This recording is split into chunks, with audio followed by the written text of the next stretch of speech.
নাটক করিস না, তোর পায়ে ধরে ধরে আয়, তুই ঘরে আয়। দেখ, এলাকায় মানুষজন দেখতেছে, আমার কিন্তু এলাকায় মান ইজ্জত আছে। সবাই কিন্তু জানে তুই মতি মিয়ার বউ। নাটক করিস না, বউ আয় বাড়িতে আয়। নাটক তো তুই করতেছস। আমি এখন আমার বাইক বাড়ি যাবো, এরপর আমার বাইরেই তোর বিচার করবো। শুনবি না তুই আমার কথা? না, শুনবো না। এত দেমাগ তোর, তোর যদি যাইতে হয় তোর বাইরে বাড়ি, তাহলে তোর আমার লাশের উপরে যাইতে হবে। আমার উপরে যা। ধুর, এত দেমাগ। গায়ে হাত তুলেই দিলি তেলে, হ্যাঁ? এই তোর খান বংশের পরিচয়, ঘরের বর গায়ে হাত তুলস? আমার পীরের বংশধর। এই, তোর ভাই কি করে? তোর ভাই যে সারাদিন নেশা করে, পরে ঘরে যায় বউ পিড়ে। এটা দেখ তুই। কি তুই আমার ফ্যামিলি নিয়ে করে দিলি? আরে মিয়া এনে দাঁড়া দাঁড়া তামসা দেখতেছো, এনে একটা মহিলার গায়ে হাত দিতেছে। আমার ভাইটাও ফোন তো চালা লাগবো। বাসায় যা চুরি করে বয়ে থাকো। রাস্তার মধ্যে দাঁড়িয়ে মেয়ে মানুষের গায়ে হাত তুলছ, সাহস তো কম না? হ্যাঁ, আরে ভাই, আপনি হুদাই পেঁচাইতেছেন। ওরে দেখতে দেয়া যায় একটা বোর মতো, বাস্তবে একটা শাকচুন্নি।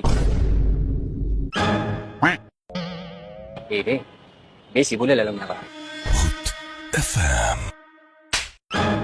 মতি মিয়া নাম ওর। এই এলাকায় ওর একটা মান সম্মান আছে। কলার ছাড়, ছাড় কলার। চলো বাসায় চলো। चलो एक बार फिर से अजनबी बन जा।